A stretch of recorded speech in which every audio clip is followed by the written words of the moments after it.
আমি একটি স্বরচিত কবিতা আবৃত্তি করছি। কবিতার শিরোনাম ধিক জানাই। আমরা মানুষ, মানবতার উৎকর্ষে আমরা সেরা। সুযোগের সন্ধানে থেকে ফায়দা লোটাও। মানুষত নিম্নে করি বসবাস। নির্লজ্জের মতো হাসতে থাকি, দেখে অন্যের সর্বনাশ। স্থান কাল পাত্র বিবেচনাহীন মানুষ হয়ে অমানুষের আচরণে আমরা সেরা।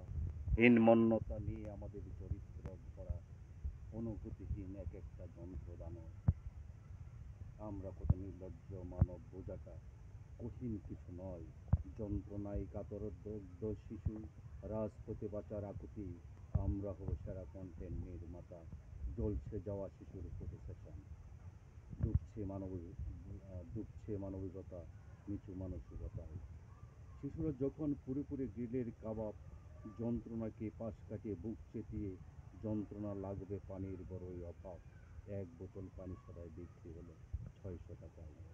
এ যেন একখণ্ড ফোরাত নদীর প্রান্তর, এক একটা যেন এজিদের বংশধর। মুগ্ধদের দেশে এ যেন বড়ই মেমানন। আমরা খুব রাজনৈতিক মানুষ, রাজনীতিটাকে ভালো বুঝি। সব জায়গায় লাভ ক্ষতির হিসাব কষি, কে কতটা হলো লাভবান।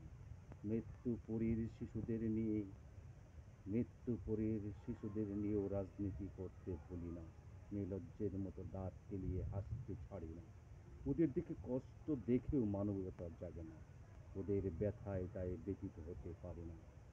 তাই ধিক জানাই আমাকে, তোমাকে, তাকে, সবাইকে।